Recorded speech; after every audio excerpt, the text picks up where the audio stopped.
Instituto Nacional de Transparencia, Acceso a la Información y Protección de Datos Personales. Gracias por atender la invitación de todos ustedes para asistir a este evento. Tiene la palabra la comisionada del InfoDF, Elsa Viviana Peralta Hernández. Muchas gracias. Muy buenos días a todos. Es un gusto estar moderando esta mesa, estar en este evento coorganizado con el Instituto Nacional y por parte también del InfoDF. Muchas gracias a todos por su presencia, por permitirnos nuevamente encontrarnos en estos espacios, en el intercambio de información y de temas tan relevantes, tan apasionantes para todos nosotros. Es un gusto darle la bienvenida a quienes nos acompañan en esta mesa, a los comisionados que también vienen del interior de la República. Bienvenidos sean todos por su presencia. Agradezco también que se encuentren aquí y que sean partícipes de estos eventos que también sabemos han replicado y replican en sus estados. Muchas gracias, bienvenidos. Gracias a todos ustedes en lo personal y en lo particular y a nombre también de los institutos que acabo de mencionar, porque sé que todos y cada uno de ustedes están muy comprometidos con el tema. Es un gusto estar aquí, es una fiesta, como siempre, celebrar este tipo de seminarios, de eventos, porque no solo podemos saludarnos nuevamente, sino compartir y seguir aprendiendo en estos temas que tanto nos apasionan. Yo sé que muchos de ustedes tienen ya una larga trayectoria en el tema y que nunca han perdido el entusiasmo por seguir aprendiendo y seguir actualizándose. Gracias por su compañía y esperamos que esta mesa sea para todos y cada uno de ustedes un motivo más de aprendizaje y nuevas formas de seguir comprendiendo cómo funciona este tema de los datos personales. Gracias al INAI nuevamente y gracias al Info y a mis compañeros, a ambos plenos. Les agradecemos mucho que nos permitan estar aquí, que coadyuven en la organización de eventos como este. Bueno, pues entrando en materia, la dinámica de la mesa será la siguiente, si me permiten explicarlo. Haré una breve presentación de quienes nos acompañan para que ustedes conozcan el perfil de las personas que expondrán sus ideas, sus brillantes ideas en esta mesa. Tendremos dos preguntas sobre las cuales haremos la conversación, dado que este es un denominado conversatorio, sobre las cuales ellos expondrán sus puntos de vista. Si en el Inter tienen alguna inquietud, nos harán notar esa inquietud sobre el tema que fue motivo de la pregunta y ustedes podrán ir formulando también sus preguntas si las tienen para ser al final contestadas. Una vez agotado el tema de la primera pregunta, en un breve lapso que les he marcado a ellos para poder acotar los tiempos, también haremos la siguiente pregunta sobre la cual versa este conversatorio. Será la misma dinámica al respecto y también ustedes podrán al final formular sus preguntas para que esto se convierta realmente en lo que está denominado, un conversatorio en el que todos podamos aportar nuestras ideas y escuchar sobre todo con mucha atención las de quienes están aquí y brillantemente nos expondrán. Como ya se mencionó al principio, se presentó, nos acompaña Juan Carlos Reyes Oropesa, director general de Información en Salud, encargado del proyecto del Sistema de Información en Salud. Juan Carlos es licenciado en Contaduría Pública por la Universidad La Salle y cursa un máster de alta dirección en la IPADE. Todos ellos tienen un amplio currículum que me permito, con todo respeto, resumir por efectos de tiempo, pero solo para precisar su trayectoria. Dentro de la Secretaría de Hacienda y Crédito Público estuvo como encargado de la Dirección General Adjunta de Administración de la Información y en el IMSS fue coordinador de Administración de Infraestructura de la Dirección de Innovación y Desarrollo Tecnológico. En su paso por el sector privado en ICSE Casa de Bolsa fue designado por el Consejo de Administración como presidente del Comité de Comunicación y Control para la Prevención del Lavado de Dinero y Financiamiento y Terrorismo. Cuenta con una amplia trayectoria en el servicio público y privado, además de un amplio historial académico también. Nos acompaña, igual es un honor, Carlos Arturo Marmolejo Trujillo, quien es vicepresidente de operaciones de la CONSAR en uso de biométricos en bases de datos de Afores y Procesar. Carlos Marmolejo es vicepresidente de operaciones en la Comisión Nacional del Sistema de Ahorro para el Retiro, donde es responsable de la supervisión y regulación de las administraciones de fondos para el retiro, las cuales administran a más de 57 millones de cuentas de ahorro para el retiro. Realiza una serie de funciones, entre las que vamos a destacar optimizar la operación, mejorar los servicios y proteger los ahorros pensionarios de los mexicanos. Carlos cuenta con más de 20 años de experiencia en regulación y supervisión. Ha laborado por 3 años como director de operaciones y tecnología en Afore, Banorte, y ha colaborado con diversas agencias regulatorias internacionales. Bienvenido también, Carlos Arturo. Pasamos a presentar también a Tania Paola Cruz Romero. Ella es directora general adjunta de Servicios Digitales de la Secretaría de la Función Pública. Cuenta con estudios de Ingeniería en Informática en el Instituto Politécnico Nacional y cursa el Máster de Business Administration en el Instituto Tecnológico y de Estudios Superiores de Monterrey. Cuenta con más de 10 años de experiencia como consultor de negocios y tecnología en los sectores de industria, telecomunicaciones y sector público. Se especializa en áreas de eficiencia operativa gubernamental, calidad de sistemas de información, servicios digitales y planeación. Actualmente ocupa el cargo de directora general adjunta de Servicios Digitales de la Unidad de Gobierno Digital de la Secretaría de la Función Pública, como ya lo habíamos mencionado. Igualmente también cuenta con una amplia trayectoria académica y laboral. Finalmente, y no por ser menos importante, al contrario, Román Rosales Áviles es subsecretario de Servicios Médicos e Insumos de la Secretaría de Salud del Gobierno de la Ciudad de México. Es subsecretario de Servicios Médicos desde julio de 2013. Cuenta con una maestría en Administración de Servicios de Salud y es miembro titular del Colegio de Medicina Interna de México y del Colegio de Médicos Posgraduados del IMSS. Es profesor de asignatura A de la Facultad de Medicina. En el Seguro Social, entre otros aspectos laborales, vamos a destacar que trabajó en diversas áreas donde ocupó diversos cargos como la Jefatura Nacional de División de Hospitales. En la Secretaría de Salud Local se desempeñó como director del Centro de Trasplantes y antes de asumir este cargo fue director general de Servicios Médicos y de Urgencias. Quisiera pedirles, por favor, un aplauso muy fuerte para nuestros invitados.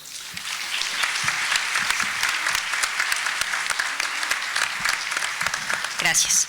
Esta mesa 1 se llama Sector Público, la protección de datos personales del ciudadano digital en la gestión pública. Les decía, para iniciar el tema con la conversación, les cederé el uso de la palabra, si me permiten, en este caso, respetando el orden femenino. Si empezamos del lado derecho, por favor, gracias.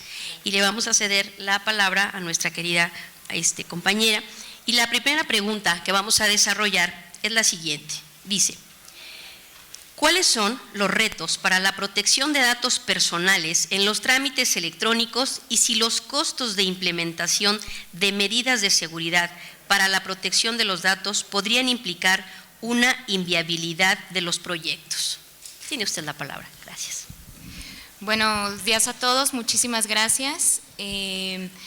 Pues yo quisiera empezar comentando algo muy importante, ¿no? A partir de la reforma a la Ley de Telecomunicaciones se abre una oportunidad muy importante para incrementar el uso de Internet en México. Desde 2015 a 2016 se incrementa 30% el uso de Internet en México y básicamente a este momento pues estamos a la mitad cubriendo la mitad de la población utilizando Internet. Ya son usuarios de Internet 60 millones de personas. Entonces, esto también incrementa muchísimo la demanda de los servicios tecnológicos y cada vez la población, al igual que la iniciativa privada le está ofreciendo cada vez hacer más uso de redes sociales y de medios electrónicos, pues el gobierno tiene que ponerse al nivel y también ofrecerle trámites digitales. Entonces, a partir del 2015 se crea el decreto de la Ventanilla Única Nacional y con esto nace el portal GovMX.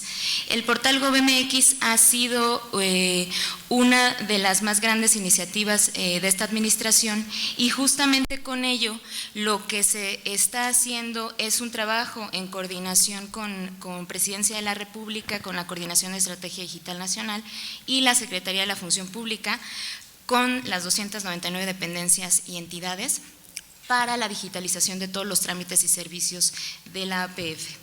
Esta digitalización viene justamente pues acompañada de muchos retos.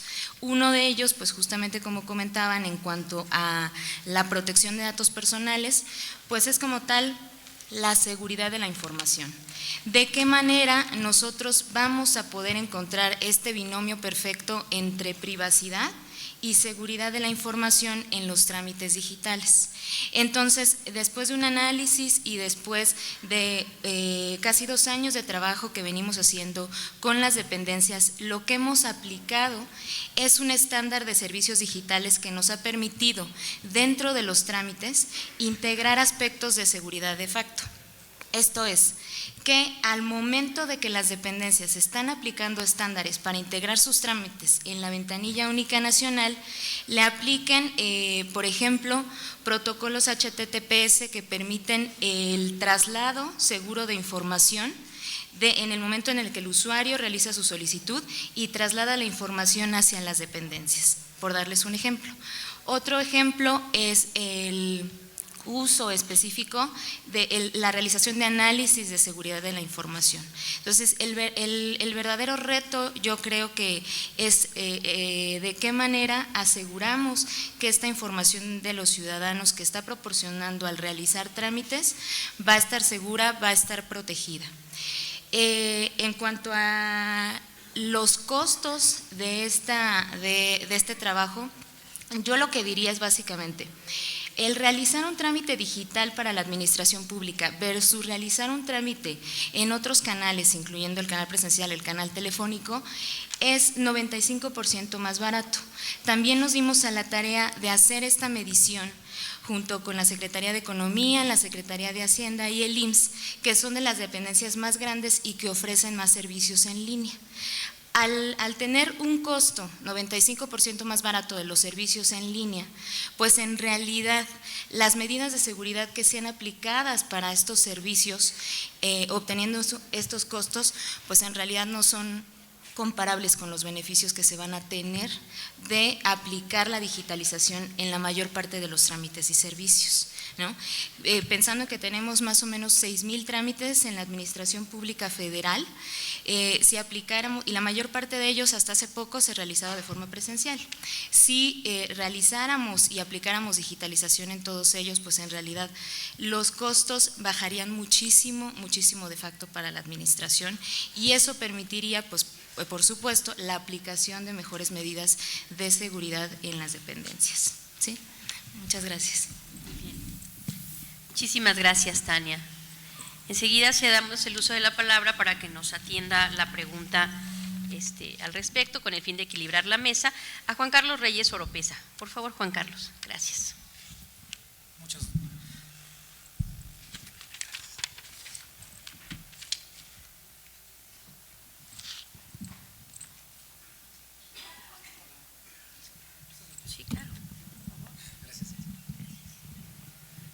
gracias. Antes que nada, agradezco al INAI la invitación, un verdadero placer compartir esta mesa con Tania, con Carlos, con Román. Muchas gracias por la invitación. No quiero dejar pasar por alto la felicitación al INAI por la publicación el día de hoy de la Ley General de Protección de Datos Personales en el Diario Oficial de la Federación. Felicito a su comisionada presidenta, Jimena Puente de la Mora, a todo el equipo de trabajo del INAI, que sin duda atrás hay un gran esfuerzo en esta publicación y pone a México realmente a la vanguardia sobre el manejo de protección de datos personales. Nos pone en este selecto grupo de países que realmente observa las mejores prácticas internacionales. Muchas felicidades, Elsa, muchas felicidades a todo el INAI. Pasando ya al punto específicamente en la materia, uno de los retos más grandes que tenemos en el sector salud en materia de protección de datos personales es precisamente nuestra organización. Como saben, somos un sector fragmentado en el que existen diversas instituciones que prestan servicios para la salud. Si nosotros escucháramos lo que se ha atendido en algunas otras administraciones en materia de salud universal o la universalización de los servicios de salud con la entrada de Seguro Popular, el reto de la actual administración es diferente. Si bien logramos con la entrada de Seguro Popular la universalización de los servicios, ahora lo que tenemos que pretender es lograr el acceso efectivo a los servicios de salud, que yo siendo derechohabiente del ISSSTE me pueda atender en el IMSS. Esto forzosamente nos lleva a dos aspectos a trabajar como sector. El primero es un intercambio de servicios planificado en el que al final las instituciones se pongan de acuerdo en un costeo de ciertas patologías, me pueda yo atender en el ISSSTE y al final haya una cámara de compensación como se hace en el sector financiero, en donde se compense la atención. Pero necesariamente se da vida a un proyecto estratégico alineado a la Estrategia Digital Nacional, como parte de la Estrategia Digital Nacional que ya comentaba Tania, que es precisamente lograr el intercambio de información, pero asociada a la persona. En ese sentido, entramos a 2 retos específicos. Es decir, lo que tratamos de lograr o que estamos trabajando es una base de datos unificada en donde convergan toda la información de todos los sistemas de información en salud, que podamos intercambiar información básica asociada a la persona. En ese sentido, el primer punto que debemos de lograr es que Juan Carlos sea el mismo en todas las bases de datos. Y necesariamente tenemos que hablar de un padrón general de salud y evidentemente asociado el padrón, la protección de datos personales. En ese sentido, ya hablando de retos específicos, en esta realidad de nuestro país, pues el primer reto era la armonización y actualización de la normatividad que nos permitiera a los integrantes del Sistema Nacional de Salud intercambiar información personal, pero también asociada a su información en salud. Y el segundo es que diera vida al Padrón General de Salud. En ambos sentidos, lo que les puedo decir es que la armonización a la normatividad ya se dio en los últimos años, incorporaciones y modificaciones a la Ley General de Salud, en donde se le da vida al Sistema Nacional de Información Básica en materia de salud, por su acrónimo SINBA, acuerdos secretariales, convenios de colaboración, normas oficiales mexicanas, todos ellos alineados a una estrategia precisamente de protección de datos personales. Cabe mencionar que hemos trabajado hombro con hombro con el INAI para el diseño de los lineamientos de la protección de datos personales en salud, en los sistemas de información en salud, que prácticamente están listos, y lo que estábamos esperando es precisamente la publicación de la Ley General de Protección de Datos Personales. El Padrón General de Salud hoy es una realidad en el país. Tenemos ya 118 millones de registros cargados, de cerca de 122 millones de mexicanos que dice que somos CONAPO. Hemos encontrado diversos traslapes, es decir, llámese personas que tienen más de un servicio para la salud, que la ley lo autoriza, ¿no? Por ejemplo, si yo doy clases en la tarde, pues soy afiliado al IMSS, pero pues soy servidor público, soy afiliado al ISSSTE y la ley lo permite. Y empezamos a crear una base de datos muy rica para lograr la trazabilidad de la persona y esta parte de identidad digital en la administración pública federal. Por razones de tiempo no profundizo más, solamente cuáles son los grandes retos. Esos son los retos que estamos enfrentando y que estamos atendiendo, que lejos de preocuparnos estamos ocupados y tenemos ya resultados muy tangibles en la actual administración. En materia de si un costo puede ser, los costos de seguridad puede ser inviable un proyecto, a mí me parece, desde mi particular punto de vista, es que en materia de seguridad de protección de datos personales, toda erogación financiera no se debe de considerar como un costo, sino como una inversión. Cualquier sistema que considere el manejo de datos personales debe de considerar en su diseño y en su estructura el costo o como inversión todo lo referente a materia de seguridad. De hecho, sería muchísimo más costoso no incluir estos aspectos en una tecnología nueva. Gracias.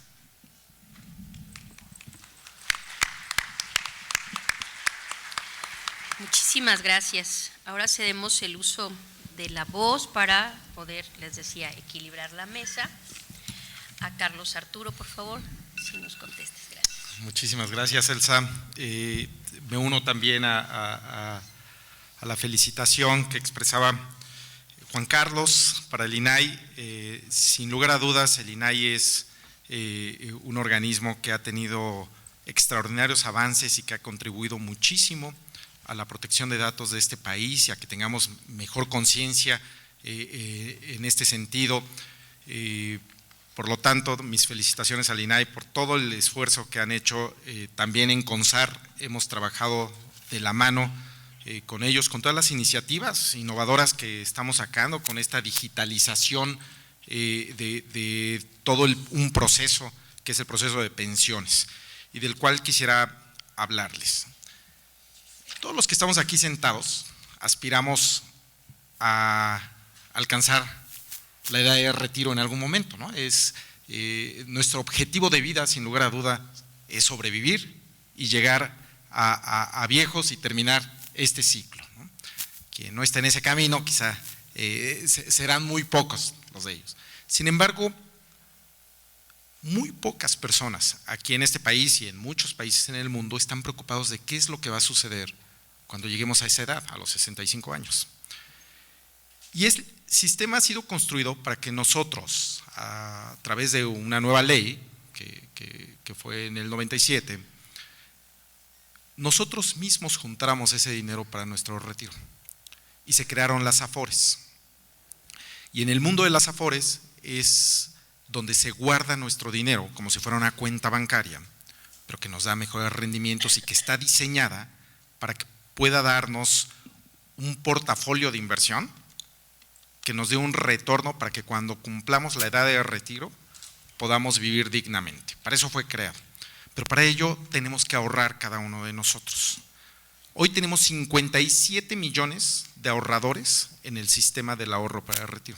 57 millones de mexicanos tienen su dinero ahí, que en conjunto significa más del 15% del Producto Interno Bruto. Entonces hay muchísimo dinero, hay muchísimas personas que tienen ahí guardada su dinero, muchos no lo saben, ¿no? Lamentablemente no tenemos todavía esa cultura del ahorro y menos el ahorro a largo plazo. Por darles un ejemplo, solamente el 30% de la población mexicana tiene una cuenta de banco, ¿no? En las Afores, el 60% de las personas, para el 60% de las personas en este país, la Afore, la cuenta de su Afore, significa el segundo patrimonio que tienen solamente después de la vivienda. Entonces fíjense, para el 60% de los mexicanos, la vivienda es el primer patrimonio y el segundo es su cuenta de ahorro en una Afore. De ahí la importancia. Las Afores guardan muchísima información porque tienen el historial laboral de nosotros desde el principio, desde que empezamos a trabajar, nuestro sueldo, nuestra información, datos de nuestros beneficiarios, y esto va evolucionando a lo largo de nuestra trayectoria laboral. Por eso es tan importante el tema de protección de datos aquí. En la CONSAR nos propusimos en esta administración 3 objetivos. Primero, proteger los datos de las personas, de 57 millones de personas. Para ello hemos trabajado con el propio INAI para poder blindar bien esta parte y estar en el rumbo correcto de cómo debemos proteger esta información. El segundo objetivo es protejamos los recursos. 15% del Producto Interno Bruto es muchísimo dinero y está ahí guardado en los portafolios de inversión que administran las Afores. Entonces, el dinero hay que protegerlo. ¿Por qué? Porque no estamos exentos de los fraudes. Hay que cuidar el dinero y siempre van a estar tratando de ver cómo retiran dinero de estas cuentas. Entonces, el segundo objetivo, proteger también el dinero y el ahorro, porque significa pues nuestra vida futura, ¿no? La vida de los mexicanos cuando alcancemos los 65 años. Y el tercer objetivo es cómo hacemos para que la gente ahorre más, ¿no? Como bien mencionaba Tania, pues necesitamos un equilibrio, tenemos que dar seguridad, pero también tiene que ser esto operable. No podemos blindar toda esta información y entonces las personas, que los mexicanos no tengamos acceso al sistema porque necesitamos cumplir una serie de trámites que nos impiden ahorrar. Y para ello construimos justamente un equilibrio que nos permita acercar este sistema a todos los mexicanos y que prácticamente en cualquier lugar de la República Mexicana podamos ahorrar. Y eso es lo que hemos hecho en la CONSAR.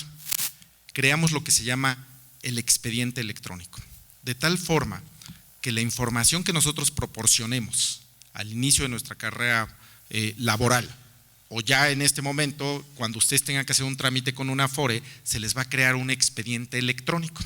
Un expediente electrónico donde se va a custodiar, donde ya se está custodiando la información en una base de datos, que es la base de datos nacional del SAR, que es propiedad del gobierno mexicano y que está supervisada por la CONSAR, pero la operan las Afores, ¿no? Es un mundo, un ecosistema complejo, pero que además le dimos conectividad con el resto de los actores como bancos, compañías de seguros y por qué no las tiendas también comerciales donde vamos todos los días. Hoy es posible, y les comparto esa información para que lo hagan, porque es muy importante que ahorremos. Hoy es posible ir, por ejemplo, a 7-Eleven, a Círculo K, tiendas extras, a Telecom, a Bansefi, y poder depositar desde 50 pesos, dando nada más nuestra CURP a la cajera del establecimiento comercial, y nuestro dinero llega a nuestra cuenta de Afore, a 57 millones de cuentas, sin más requisitos más que dar nuestra CURP, ¿no? Es la llave de entrada a este sistema. Para poder construir eso, hubo que crear justamente toda esta tecnología de tal manera que nuestra información hoy se encuentra protegida. Tenemos 7 millones en un año, en 18 meses, llevamos ya 7 millones de expedientes electrónicos armados de manera silenciosa, segura. Es un sistema completamente sin papeles, es paperless.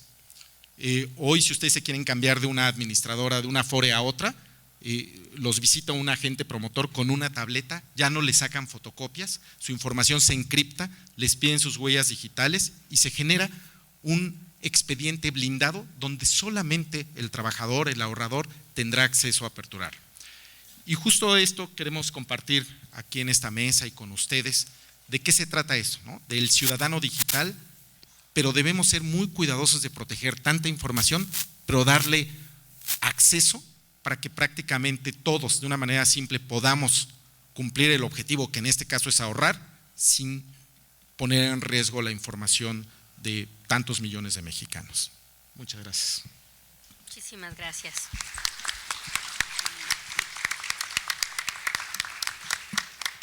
La verdad es que lo que han expuesto en relación a los retos en cada uno de sus rubros en materia de protección de datos y la implementación de estas medidas coinciden todos en un punto muy interesante que me gustaría que comentaran otra vez en el mismo orden. La idea de generar bases de datos únicas. Esto, ¿qué complejidad ha representado y ustedes qué perspectiva tienen de generar estas bases de datos únicas? Por favor, Tania, gracias. Gracias. Sin duda, una vez que se trabaja en la digitalización, y lo comentaba Juan Carlos, el tema es de qué manera podemos compartir información entre diferentes dependencias de gobierno para que el ciudadano ya no tenga que presentar requisitos doble cuando vaya a realizar trámites y los pueda acreditar de otra manera la dependencia. La interoperabilidad es algo que se encuentra ya normado. También comentaban sobre el marco normativo, y en este sentido el esquema de interoperabilidad y datos abiertos justamente menciona que la información se puede compartir, si son datos personales de las personas que están presentando los trámites, se puede compartir siempre y cuando sea para la realización de temas que le interesen a la persona y también en cumplimiento de las atribuciones de las diferentes dependencias. Entonces, está regulado. También el decreto de la Ventanilla Única Nacional menciona que la información se puede compartir libremente. Aquí es importante comentar que para poder compartir la información no hace falta tener una sola base de datos que concentre todos los datos, porque es inmanejable. Uno, ¿quién la mantendría? Dos, el volumen de información sería inmensa, y administrarla también. Entonces, lo que se tiene que hacer y es mantener las bases de datos que cada una de las dependencias tienen y que las puedan alimentar pues justamente en cumplimiento de sus propias atribuciones, de acuerdo a la realización de sus trámites digitales. La perspectiva justamente de la Unidad de Gobierno Digital y de la Estrategia Digital Nacional, porque uno de los habilitadores que marca la Estrategia Digital Nacional es justamente la interoperabilidad, es que podamos compartir esa información entre instituciones a través de las fuentes de confianza. Las fuentes de confianza son instituciones que generan información confiable e información que puede ser compartida y aprovechada por otras instituciones. ¿A qué voy? Una fuente de confianza es, por ejemplo, la SEP con la cédula o el título profesional, o la Secretaría de Relaciones Exteriores o justamente RENAPO con el acta de nacimiento y la CURP. Estos documentos que les acabo de mencionar son requisitos indispensables casi para el 90% de los trámites que se realizan en la APF. Hoy el ciudadano es el mandadero del gobierno porque le decimos, ve a RENAPO, saca tu acta de nacimiento, ve al módulo X, tráeme el documento. Ve a la Secretaría de Relaciones, tráeme tu pasaporte si no tienes otra identificación y además 2 copias de él, ¿no? Entonces, ¿hacia dónde debemos avanzar? Debemos avanzar a que si nosotros mismos como gobierno expedimos un documento y tenemos esa información, la podamos compartir entre instituciones y esa fuente de confianza que es justamente quien genera la información y desde donde puede ser aprovechada, uno, esté certificada por el mismo gobierno, que es lo que hace la Secretaría de la Función Pública, certifica las fuentes de confianza en el marco de la Comisión Intersecretarial del Gobierno Electrónico y luego podamos poner a disposición de las dependencias un mecanismo tecnológico para poderla compartir. Y este mecanismo tecnológico pues es nada más un servicio web con su documentación específica que se ponga a disposición de las demás dependencias para compartir esa información. Los términos de seguridad de esa información y de privacidad de la información también deberán estar dados y protegidos justamente en este estándar, en este marco de documentación de las dependencias que se genere. Y siempre tenemos pues que garantizar que la información viaje de forma segura, que proveer los mecanismos tecnológicos que lo permitan.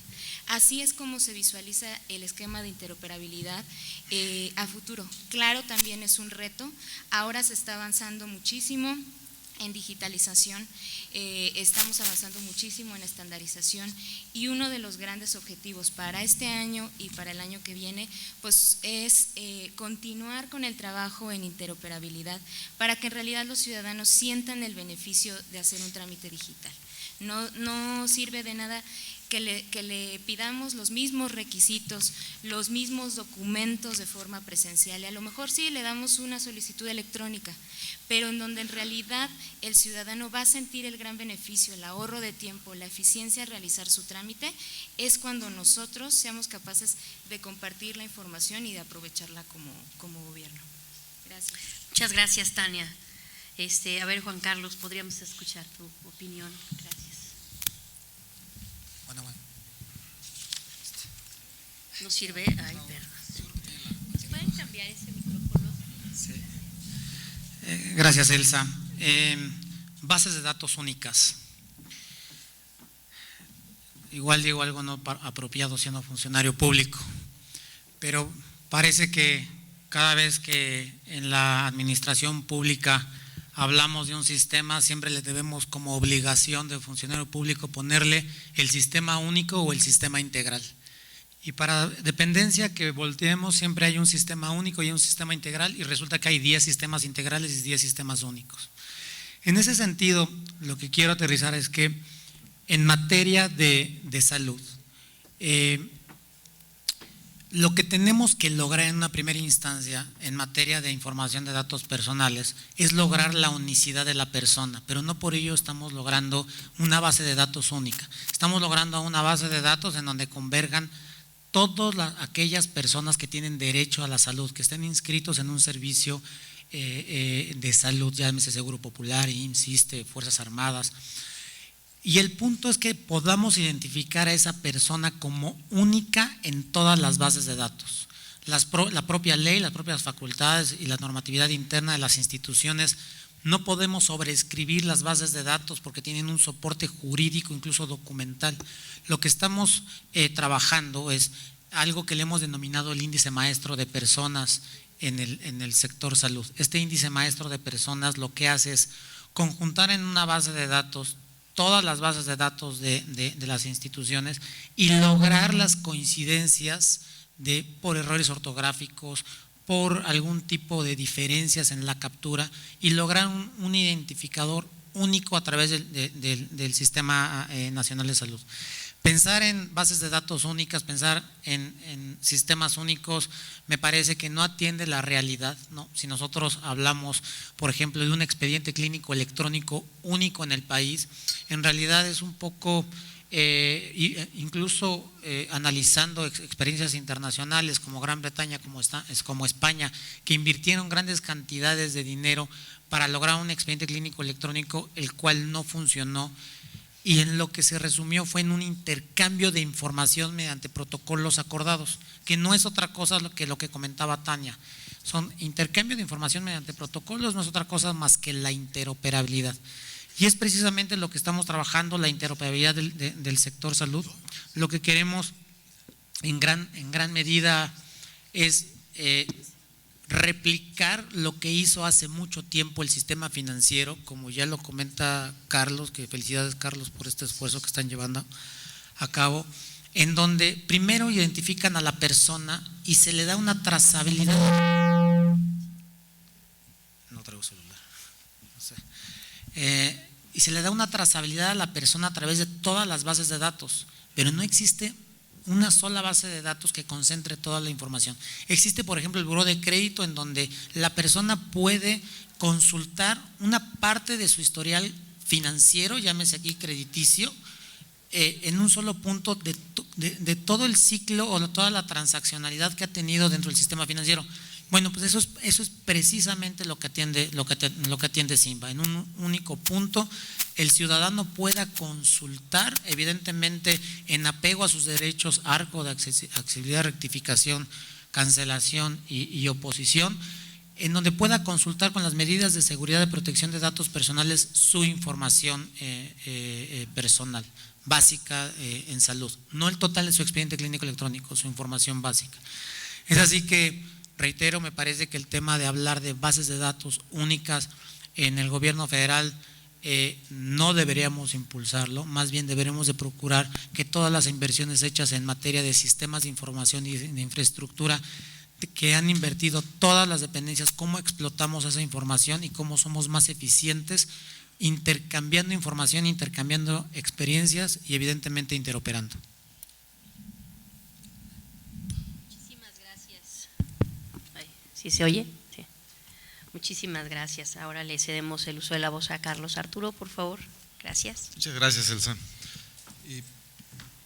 Comparto también el tema de las bases de datos únicas. No podríamos visualizar que toda la información estuviera concentrada en una sola base de datos, ¿no? La interoperabilidad tiene que ser y es por naturaleza la mejor herramienta para poder brindar mejores servicios. ¿Qué hicimos aquí en el sistema del ahorro para el retiro con las Afores? A pesar de que tenemos una base única para el retiro con información específica para este sistema, es interoperable con otras bases que tienen información y sobre todo para temas de autenticar. Por ejemplo, cuando ustedes se dan de alta en una Afore o cuando van a bajar este expediente o van a crear este expediente electrónico, y próximamente cuando bajen una aplicación móvil que daremos a conocer, muy interesante para que puedan estar más cerca todavía de este sistema en un par de meses. La primera validación que hacemos es con RENAPO, justamente. Entonces el sistema va y se conecta con RENAPO y verificamos que esa persona exista ahí y que tenga ese nombre. Lo comparamos con nuestra base de datos y si hay congruencia, seguimos adelante. La segunda verificación es cuando el agente de servicio de la Afore va y pide una identificación de ustedes.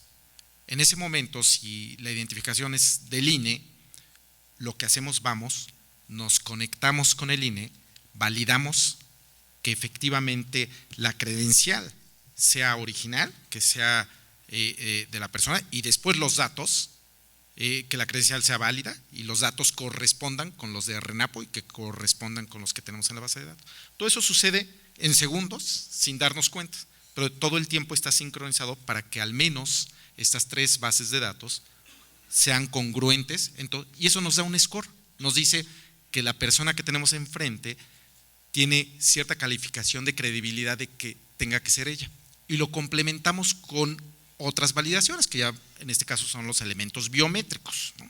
Ya solicitamos los elementos biométricos y podemos cruzar esta información, incluso con el INE. Con el INE, a la hora de que se identifiquen las personas, nos conectamos con el INE y nos da una calificación de si la persona con esa huella digital es la misma persona que se está presentando.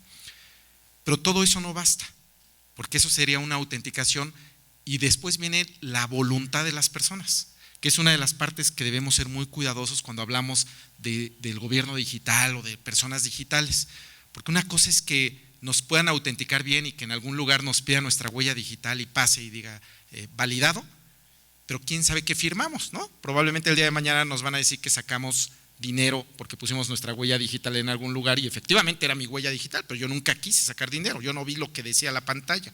Entonces es muy importante que las transacciones digitales sean eso, transacciones digitales asociadas a quién soy yo, pero también qué quiero hacer. Y por eso tenemos que ligar estas transacciones a la voluntad de las personas, ¿no?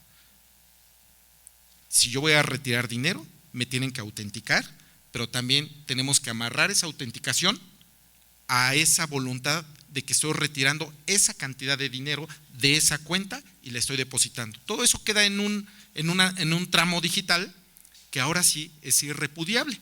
¿Por qué? Porque tiene todos los elementos, y no nada más los míos, sino de quien me los está administrando, de quien me está ofreciendo el servicio, del empleado, del cajero, del empleado de servicio. ¿Para qué? Para que quede rastro de toda la operación que hice, y entonces sí nos da certeza y sí tiene sentido todo este papeleo digital que hicimos para autenticarnos, para que nos dé certeza en las operaciones que estamos haciendo día a día. Eso es lo que estamos haciendo en este sistema, y es por eso que el reto es cómo conectamos y lo hacemos operable, de que siga siendo fácil entonces operar todo esto que les acabo de contar y que sea factible económicamente, ¿no? Que sea factible económicamente, pero yo como ciudadano que no tenga que cumplir miles de requisitos y poner muchas huellas digitales, reconocimientos para poder hacer un retiro en el cajero automático, para hacer un depósito, ¿no? Tiene que ser simple, tiene que ser sencillo, y el reto es justamente eso, cómo lo interconectamos. Muy bien, muchísimas gracias. Ahora cedemos el uso de la voz a Román, por favor, Román. Gracias. Muchas gracias. Bueno, agradecer la invitación del comisionado presidente para participar en esta mesa y felicitarles por este extraordinario evento. Comentarles que para el caso de la Secretaría de Salud, nosotros tenemos la responsabilidad de otorgar atención médica a prácticamente 4 millones de habitantes que viven en la ciudad. Y cito este dato por lo que comentaba Juan Carlos. En nuestro país existe un sistema de salud fragmentado, de manera que mis comentarios van encaminados solamente a la población que no tiene seguridad social laboral y que asiste a los servicios médicos de la Secretaría de Salud del Gobierno de la Ciudad de México. En este contexto, nosotros hemos desarrollado un expediente clínico electrónico con un sistema de administración médica y de información hospitalaria solamente para los 31 hospitales de la red de servicios médicos de la Secretaría de Salud. En este momento no está todavía el expediente clínico electrónico con los más de 200 centros de salud y de atención primaria que existen en la ciudad. Estos 31 hospitales son hospitales generales, hospitales pediátricos y hospitales materno-infantiles. ¿Qué hemos logrado con esto? Bueno, pues todo lo que implica para el caso del paciente tener un expediente clínico que le permita al médico tener la información de manera oportuna, que se comuniquen las bases de datos entre los diferentes hospitales. Un paciente puede acudir al servicio de urgencias del hospital A y tener que ser trasladado al hospital B, al servicio de neurocirugía. Bueno, de manera que en donde se tiene su historia clínica inicial, esta base de datos ya se comparte con el hospital a que fue referido, se comparten las imágenes en el supuesto de que le hubieran tomado un examen de tomografía, de resonancia magnética o todos los exámenes de laboratorio. Entonces, ya no es necesario al hospital a donde fue referido repetir otra vez los exámenes. Ya no es necesario esperar más tiempo para la toma de decisiones. Y en ese sentido, este expediente electrónico, que es un proyecto, el proyecto más grande en salud que ha implementado el gobierno de la Ciudad de México, que inició hace aproximadamente 2 años, pues ya está concretado, ya está funcionando en estos hospitales con esta interoperabilidad entre ellos. Obviamente no tenemos manera de comunicarnos todavía si este paciente es referido a un hospital del sistema de salud federal o a otra institución que no fueran las del gobierno, por estas implicaciones que comentaba previamente Juan Carlos. Tuvimos que enfrentar muchos retos, pues uno, el relacionado con que el propio personal de salud utilizara este sistema de información, utilizar expediente electrónico, de manera que el reto de la capacitación fue un reto muy grande, con un diseño muy amigable y que permitiera pues garantizar estos temas que se han comentado ahora: la confidencialidad, la seguridad, la integralidad, la disponibilidad de la información. Y obviamente en apego a toda la normatividad que existe actualmente en el mundo entero, pero en la Ciudad de México en particular, pues nos permitió que nosotros, en apego a esta normatividad, pudiéramos encontrar la viabilidad del proyecto y no tener hasta el momento ninguna complicación. De manera que el uso de esta base de datos entre nosotros ha sido muy ventajosa, permite una mejor oportunidad en la atención médica, mayor disponibilidad de información para la toma de decisiones. Tiene ventajas para el paciente, tiene ventajas para el médico tratante y por supuesto tiene ventajas para la institución. Muchas gracias, Román. Bueno, yo quise, y no fue omisión, quise que hubiera un planteamiento primero de las tres personas, porque ya conozco el trabajo del expediente electrónico y de cómo algunos de los aspectos que se han valorado por quienes precedieron a Román se consideraron en su momento para tomar en cuenta el tema del expediente electrónico. Entonces, se habló primero de una base única de salud, qué tan viable era, una serie de circunstancias al respecto, el tema de identificar y autentificar a las personas, la interoperabilidad, hay información de salud que se puede recabar y compartir. Entonces, la verdad era interesante escuchar los primeros tres puntos de vista para después tener el punto de vista de alguien que está operando un sistema exactamente como el de los expedientes de salud en la Ciudad de México. Entonces, esa fue la finalidad de esta primera parte. Y la segunda parte, dado lo que pusimos en la mesa, les pido ahora que me contesten, por favor, en el mismo orden que hemos planteado, la siguiente pregunta. Igual por el mismo tiempo, y si ustedes desean abundar más, así lo haremos también, por favor. ¿Han aplicado privacidad por diseño en el desarrollo e implementación de los proyectos de trámites digitales? Sería la primera pregunta. Y en relación con esta, ¿sí se considera útil y viable en el sector público? Me queda claro que ya han expuesto mucho de esa viabilidad aquí, pero sería interesante seguir abundando al respecto, sobre todo considerando este tema de si han aplicado privacidad por diseño en el desarrollo de la implementación de estos proyectos. Adelante, Tania, por favor. Gracias. Como comentaba hace un momento, con el trabajo que se ha venido haciendo con las dependencias en la APF de la estandarización y la digitalización de sus trámites para integrarlos en la ventanilla única nacional, hablaba de un estándar de servicios digitales. Este estándar de servicios digitales justamente cubre varios de los principios que pues permiten justamente este tema de diseñar desde inicio un trámite digital con ciertas medidas que permitan proteger la información que este trámite contiene y genera de forma electrónica. Una de ellas, pues que les comentaba hace un rato, es justamente aplicación de mecanismos para traslado de información de forma segura. Y otra más es la realización dentro del para revisar y monitorear el trámite.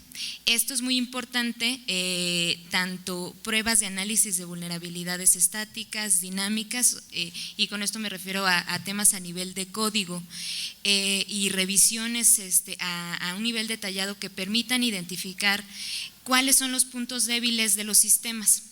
y mediante los cuales pudieran haber fugas de información o volver vulnerables a los sistemas frente a un ataque. Esto es un requisito para todas las dependencias cuando quieren integrar un trámite en la ventanilla única nacional y está dentro del manual de administración en tecnologías de información en la política TIC que se realicen este tipo de análisis de vulnerabilidades cada 6 meses. Con esta periodicidad podemos nosotros identificar qué observaciones a nivel crítico están teniendo las dependencias y en dónde deben hacer ajustes. Emitimos algunas recomendaciones que les hacemos llegar para que puedan hacer los ajustes correspondientes porque es responsabilidad de todas las dependencias pues cuidar y proteger los datos personales que se están generando de sus trámites. Y dentro de también este diseño, el uso, se habló hace un rato de la autenticación de los trámites de forma digital. Promovemos mucho en la creación, en la integración de los trámites, el uso de mecanismos de autenticación como tal, pero uno de los más importantes y de los que permite tener mayor seguridad pues es la firma electrónica, que también en su propia descripción pues tiene y está diseñada para tener mecanismos en los cuales permitan identificar plenamente a la persona que está realizando el trámite, tanto al momento de entrar para tener acceso a la información del trámite, como al momento de realizar un acto y firmar algún documento o realizar un acto jurídico en el trámite. Entonces, todos estos mecanismos juntos le proporcionan pues mayor robustez a los trámites que se integran a la ventanilla y se están adoptando por todas las dependencias del gobierno federal para que, acompañado de todas las buenas prácticas en materia de tecnologías de información, pues ya se adopten para que en todos los trámites y todos los procesos que se digitalicen se realicen pues bajo estos esquemas de traslado de seguridad de información y de protección contra vulnerabilidades. Muchas gracias, Tania. Por favor, cedemos el uso de la voz. Gracias, Elsa. De igual forma, felicito al gobierno de la Ciudad de México a través de Román, evidentemente el doctor Agüed por su impulso sobre este proyecto innovador denominado SAMI, su expediente clínico electrónico. Es importante resaltar que este expediente clínico electrónico es un expediente clínico electrónico muy bueno, financiado por la Federación, implementado y gestionado de una manera excelente por el gobierno de la Ciudad de México. Y hay un punto muy importante contestando precisamente la pregunta de privacidad en el diseño. Lo que nosotros estamos trabajando a través de la Federación y citando mi comentario anterior sobre un expediente clínico único, es que al igual que la Ciudad de México existen distintas instituciones que tienen sus propios expedientes clínicos electrónicos. Por ejemplo, el IMSS tiene 3 expedientes clínicos electrónicos, el de primero, el de segundo y el de tercer nivel, y no se hablan entre ellos. Por ejemplo, Colima tiene un desarrollo propio en todo el estado que muy bueno, donó a Tlaxcala y el estado de Guanajuato. Lo que nosotros estamos trabajando para atender precisamente esta privacidad desde el diseño fue lo que comentaba en mi primera intervención sobre la publicación de la norma 024. La norma 024 habla de intercambio de información entre los sistemas de información de registro electrónico de la salud, entre los que destacan los expedientes clínicos electrónicos. Es decir, en sistemas de información en salud no todos son expedientes clínicos electrónicos. Un sistema de laboratorio no es propiamente un expediente clínico electrónico. Pero al final lo que nosotros buscamos es un punto en donde converga la información básica de esta información que vive en todos estos sistemas, que es precisamente SINVA, cuya columna vertebral es el Padrón General de Salud que ya comentaba. Es importante mencionar que la certificación en esta norma incluye precisamente el cumplimiento de una guía de intercambio de información de seguridad de la información y específicamente SAMI nace desde su diseño. En la Ciudad de México se preocuparon para cumplir desde su diseño y posterior implementación en la certificación en esta NOM 024. De igual forma, Colima está certificado, de igual forma la Secretaría de Marina están certificados. Es decir, no estamos hablando de una sola plataforma, pero todas estas plataformas a través de la certificación y cumpliendo los protocolos de seguridad de la información están listas para intercambiar información. Lo que busca precisamente la norma es los sistemas que ya existen, alinearlos en materia de intercambio de información, observando la seguridad de la misma, y para los proyectos o sistemas próximos a implementar, a vender o a desarrollar, o como se le quiera llamar, precisamente también nazcan como parte obligatoria. Una norma oficial mexicana es obligatoria para cualquier establecimiento en el territorio nacional, público, privado y social. Es decir, por eso es la importancia de la normatividad, por eso es la importancia de proyectos como SAMI de la Ciudad de México, que sería una excelente noticia que alguno de los estados replicara este esfuerzo, y promover en todo momento la certificación de este tipo de sistemas, entre los que están los expedientes clínicos. Muchísimas gracias. Por favor, Carlos, si eres tan amable. Gracias, comisionada. Y sin lugar a dudas, siempre el tema de privacidad por diseño tiene que ser el primer paso que tenemos que dar antes de desarrollar algún sistema, sobre todo que va a manejar información que no es de nosotros, ¿no? Que es de los ciudadanos, que es de la gente, y no debería de existir un sistema operando que no tuviera esta premisa desde su diseño, ¿no?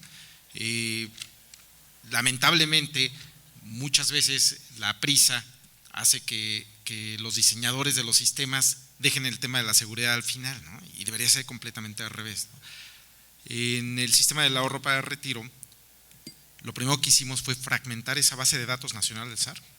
Decimos guardar la información en diferentes módulos, de tal manera que si llegase a haber alguna brecha de información, no te sirve esa información, son bits, son unos y ceros que no están conectados más que con algoritmos de seguridad que permiten darle coherencia a esa información. Entonces, la seguridad fue basada justamente para proteger la información personal de las personas y también, por ende, proteger sus ahorros, ¿no? Si yo les dijera que ahorita los invitara a ahorrar para su retiro, dejaran su dinero ahí, y después cuando cumplieran la edad de los 65 años les dijeran, no, pues alguien más vino por su dinero porque eran aportaciones voluntarias y se lo llevó y no supimos quién fue, pues perdería credibilidad este sistema y no lo utilizaríamos, ¿no?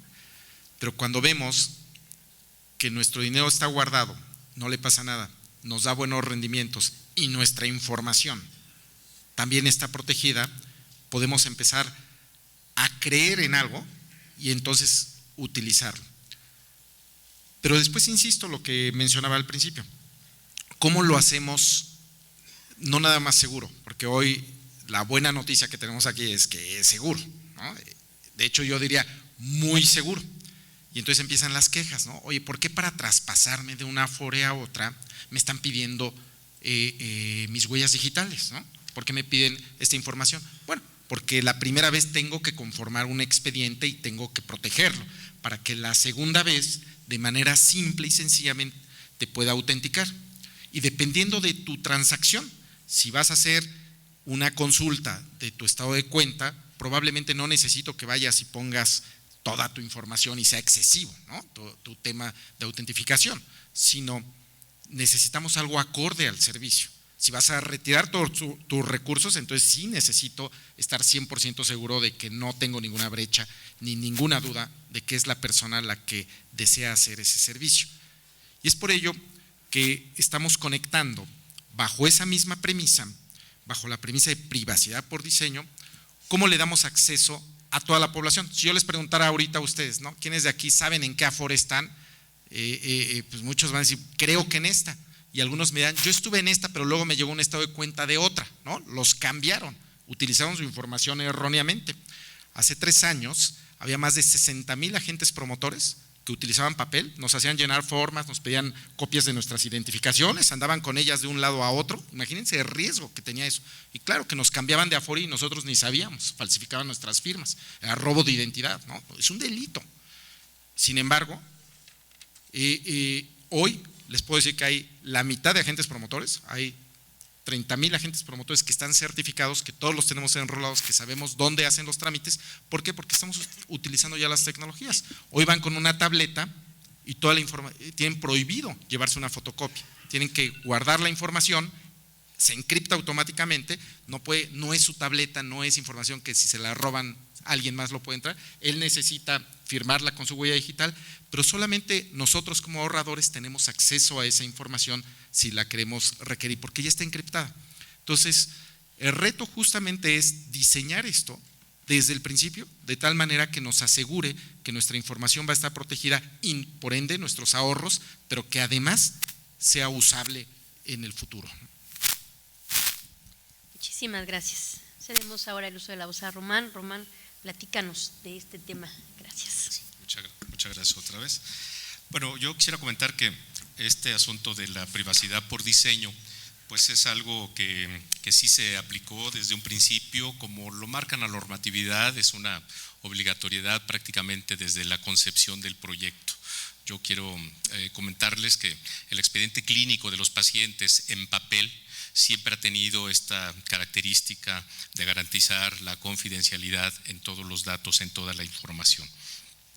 De manera que la seguridad y la confidencialidad de los datos personales, en este sentido se pusieron candados de seguridad en base a estándares internacionales, la información que estuviera encriptada no se publica en internet, pero en el caso de cada uno de los usuarios en los diferentes hospitales, pues cada uno de ellos fue identificado con una contraseña, un usuario en específico, con un directorio activo en cada una de las unidades, de manera que el usuario de trabajo social, por ejemplo, podría consultar la información del médico tratante, pero por supuesto que no podía modificar ninguna de las notas del médico tratante.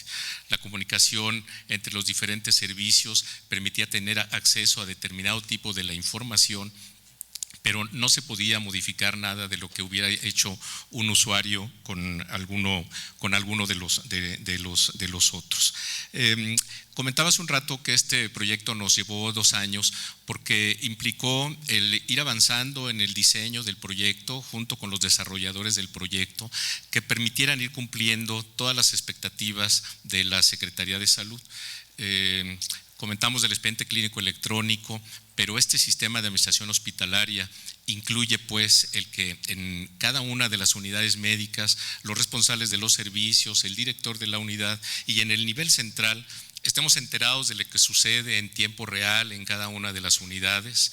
Por supuesto que este sistema de administración médica y de información hospitalaria permite el control de citas de esta manera electrónica, permite el análisis de la ocupación hospitalaria, de la productividad, de la mortalidad, de los principales motivos de demanda de atención médica, le permite al médico, al directivo de la unidad tener un análisis epidemiológico de lo que está sucediendo en su entorno.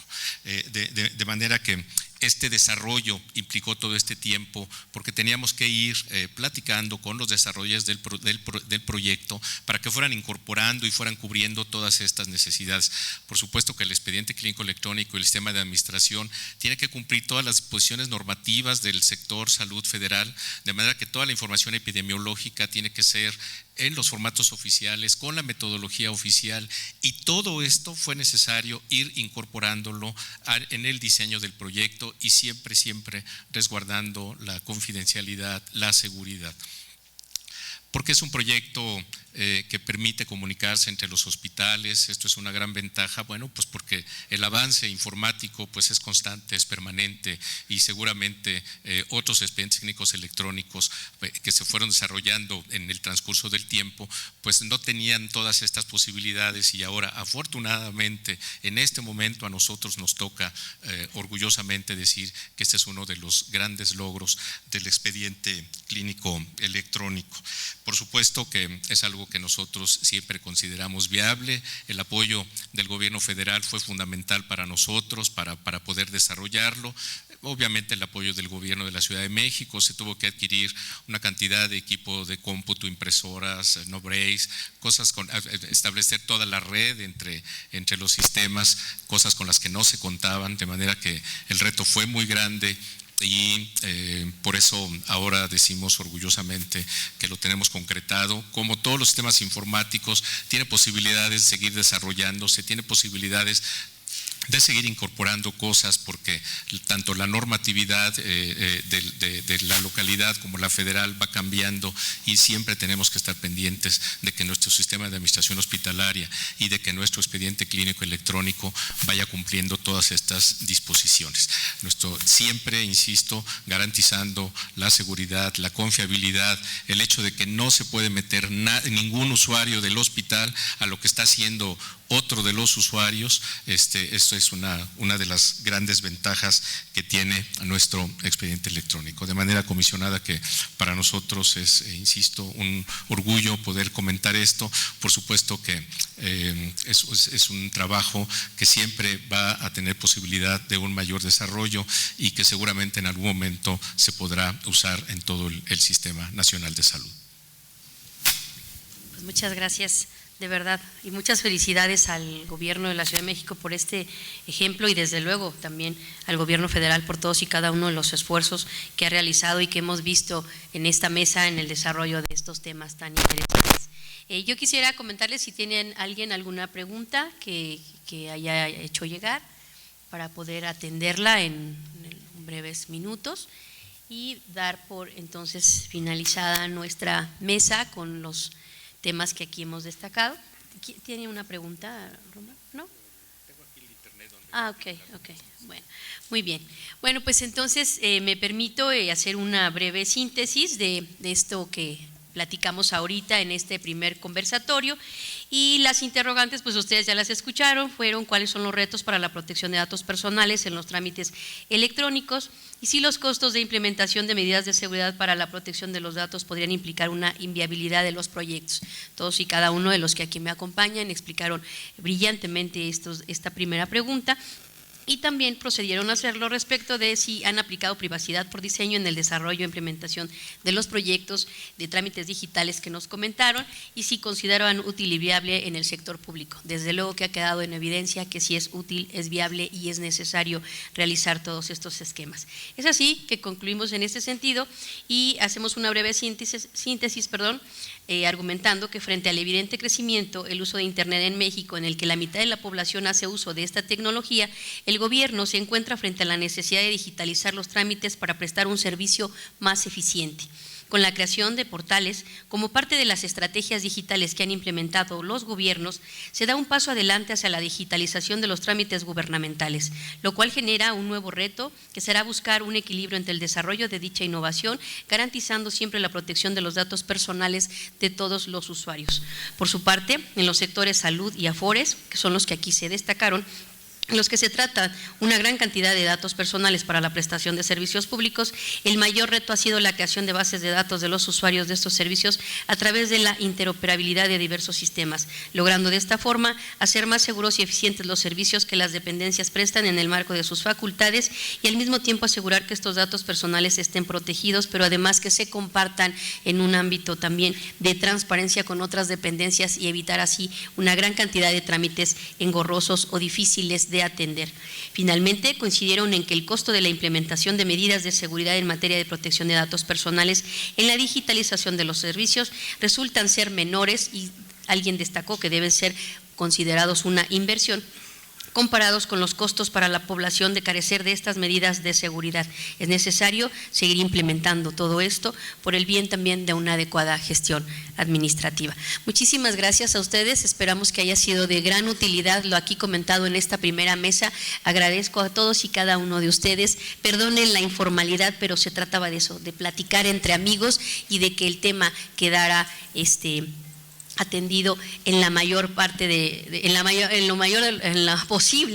mayormente atendido en lo posible, porque sabemos que esto genera muchas dudas. Finalmente, si me permiten, voy a hacerles entrega de una constancia con nuestro agradecimiento por parte del INAI y del InfoDF por haber participado con nosotros, y muchas gracias, felicidades por sus proyectos y un fuerte aplauso para todos, por favor.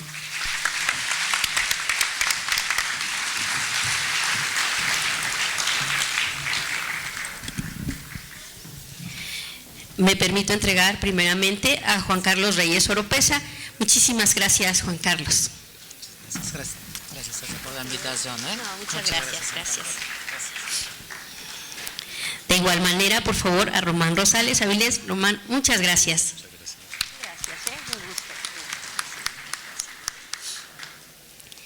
A Carlos Arturo Marmolejo, muchas gracias, Carlos Arturo. Y sabemos que nuestros ahorros están protegidos. Pero hay que ahorrar más. Hay que ahorrar más, de acuerdo, muchas gracias. Y finalmente, ahora en equidad también, Tania Paola, muchas gracias, Tania. Y un fuerte aplauso, por favor. Los aplausos han estado muy desnutridos esta mañana. Gracias. Buenos días a todos. Muchas gracias a los ponentes por compartir sus experiencias en un tema de gran importancia. Agradecemos también a la moderadora de este panel, la comisionada Elsa Viviana Peralta Hernández. Damos por terminada la mesa 1, sector público, la protección de datos personales del ciudadano digital en la gestión pública. A nombre del INAI y del InfoDF, agradecemos a todos ustedes su asistencia. Instituto Nacional de Transparencia, Acceso a la Información y Protección de Datos Personales.